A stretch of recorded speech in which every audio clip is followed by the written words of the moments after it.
Oh, it's been a month since I rode a roller coaster. It's time to go ride some more. And today, I am at Adventuredome. I'm gonna go ride El Loco and Canyon Blaster.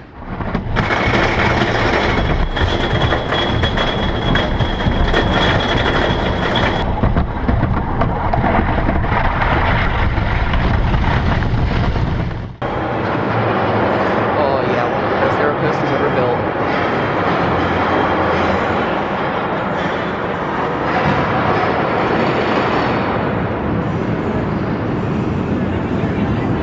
Alright, so I got here right at rope drop. As you can see, nobody's here.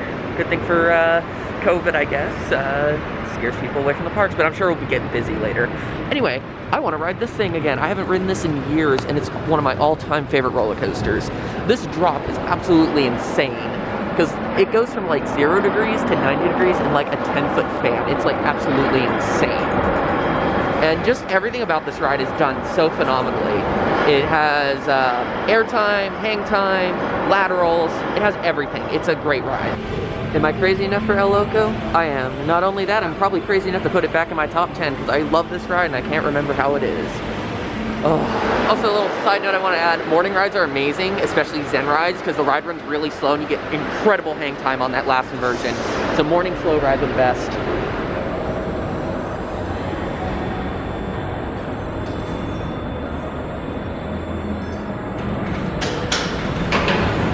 Alright, so I just got off of El Loco, first ride of the day, only person that's been on it today other than, you know, test rider for employees, and very slow stall, love it. First ride of the day, of course, is going to go really slow, especially Zen rides, because more weight, the faster it's going to go. This hang time inversion at the end, absolutely insane on the Zen ride. Next up, let's do Canyon Blaster. This is one of the most forceful aero coasters you'll ever ride. Second to back row is absolutely insane. It's sustained positives. You will gray out from that first loop all the way to about that corkscrew. It's pretty insane.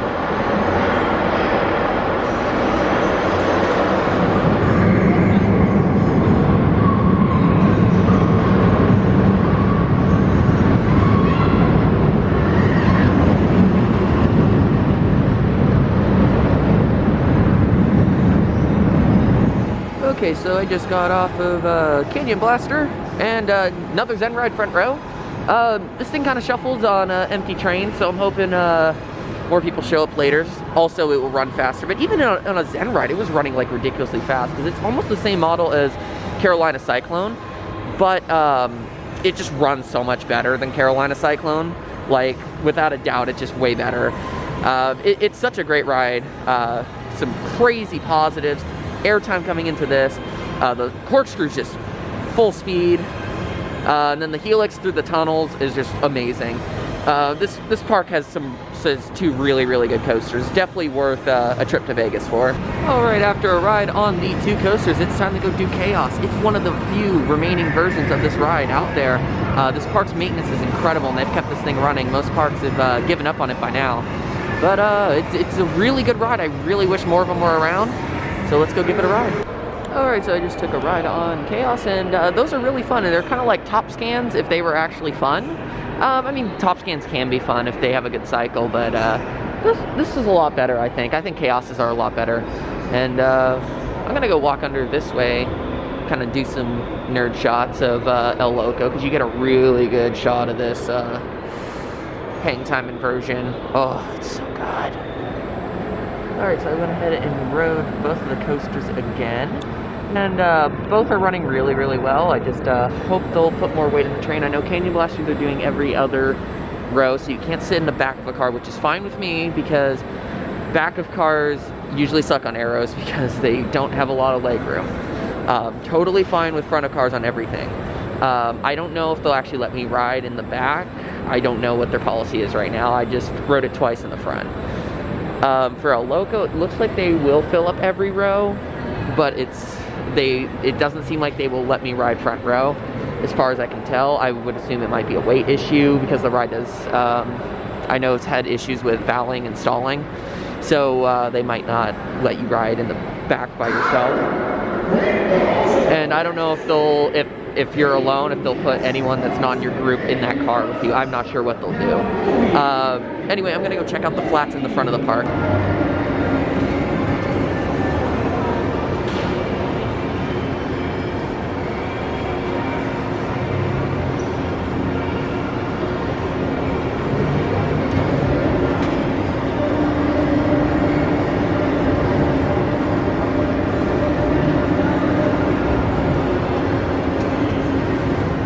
So first one I did was inverter. I'm probably going to overlay some off-ride once lines get a little longer and they do more consistent cycles, because I'm not going to wait around just to get some off-ride.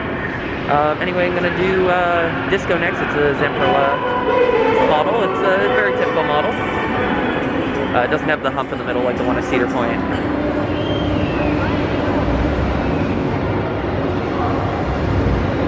Alright, so I just did the Zamperla Disco, and really fun. I do like that seating. It's kind of a little wonky sitting in that position, but I do think it makes the ride more fun. It makes it more, I wouldn't say, maybe I would say intense. It's not really an intense ride to begin with, but it's better than the, like, pipe scream style seating. That one kind of sucks. So next up, I'm going to do this drop tower. This might be one of the most intense drop towers I have ever ridden. I haven't ridden this one in a long time, but it pulls like some crazy G's on launch. Like, absolutely insane. I don't know how this is, it's a carnival model, like it's not built in the ground. Like, you can see it's hooked up to like a trailer. I don't know how this thing has this much power, but that launch is insane. Then it holds you up top, and then it does a drop, but the drop's not anything too crazy. It's not like the launch, though. The launch is like absolutely insane. If you ask anyone who's ridden this thing, they'll say, yeah, it's one of the most intense drop towers out there. Yeah, because the drop part's not bad, it's the launch going up. Oh, and then the stop's pretty hard too. So the flat ride collection here is really good, especially the three in the front. I mean, the Disco's kind of like their weakest one, because it's kind of typical. But the other ones are like crazy. You don't see many inverters nowadays, and you don't see that kind of drop tower in many places. Very unique flat ride collection at this park. Definitely recommend it just for the flat rides alone. It also helps that they have two really, really good coasters, being Canyon Blaster and El Loco. They're the only two right now. I don't know if Minor Mike's coming back. It is completely gone from when I was over there. And I'll go walk by it in a minute, I'll show you. It's like completely ripped up, it's gone. They say it's temporarily closed, but I don't know. I mean, they were rumored to get a new coaster back in this area, and there's construction right next to Minor Mike too.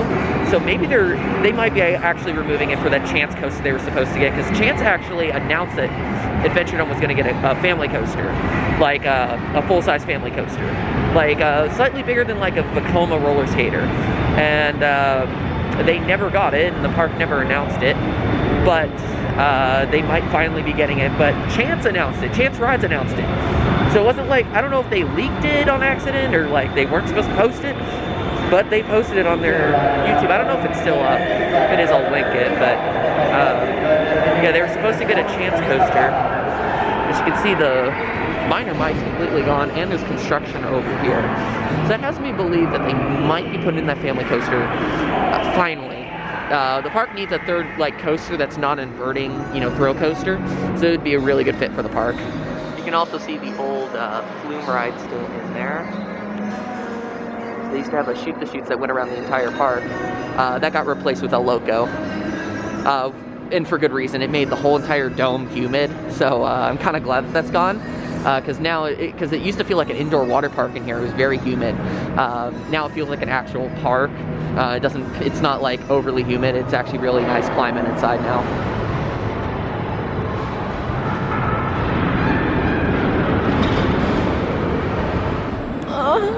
I love El Loco. It's so good. Okay, so I just took another ride on El Loco. They actually let me ride in the back this time. I actually got like a full car. They let me ride with other people. I guess they social distance if they like, if it's multiple groups. But if like nobody cares, I guess they'll let them ride together. I don't know. I mean, I'm not too worried. The rows are, I think, at least 6 feet separated. They're pretty big cars. Or like a row, like each row on them is probably like 6 feet apart. So I'm not concerned. But yeah, this thing in the back is really janky. Like, the track work on this ride is so bad. I'm gonna show you that first inversion is just so bad. Like, I love it, don't get me wrong. When I say it's bad, I love it, but like, it's poorly built. You can thank, I think it's OCEM or whatever that plant is in Italy, built stupid West Coast racers as well. Yeah, they messed up all that track on that one as well.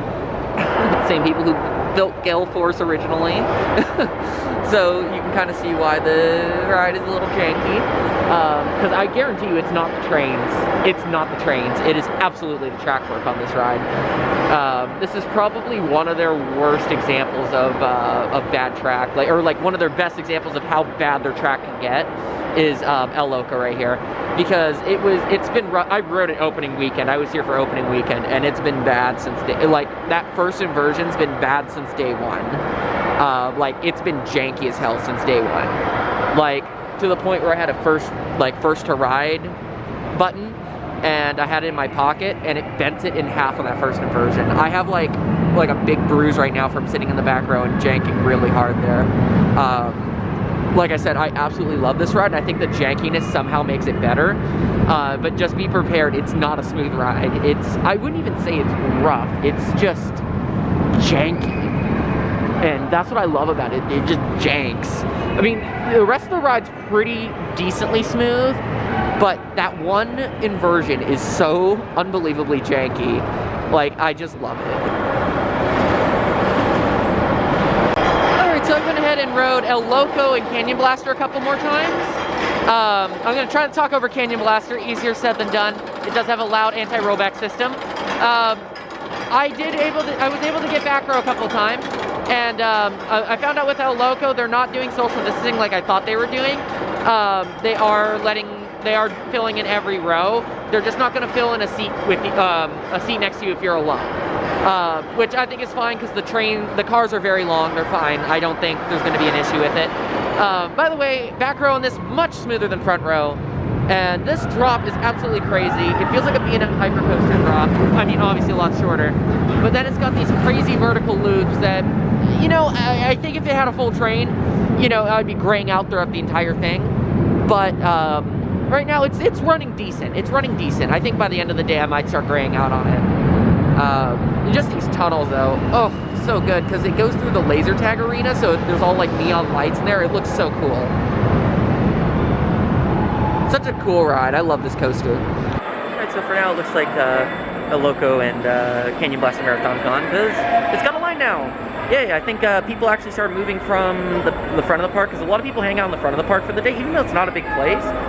People hang out in the front for a while, and I'm now noticing more people back here than up there. So I think it's time to go hit up the flat rides up there, or get some photos and video of the rides going, since they're going to be consistently moving now.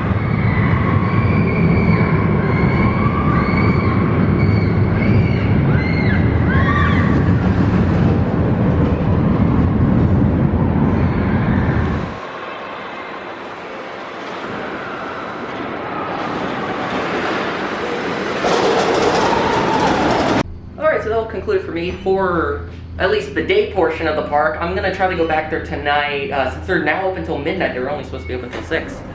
So I'm going to go check out Adventuredome tonight and do some night rides on El Loco. Crowds kind of are off and on. Sometimes El Loco seems to have a line. Other times it doesn't. Same with Canyon Blaster. Other rides are kind of hit and miss too. So for now, I'm going to head back. It's midday. I'm tired. I need the rest. So I'm going to do that and then head back tonight for some night rides.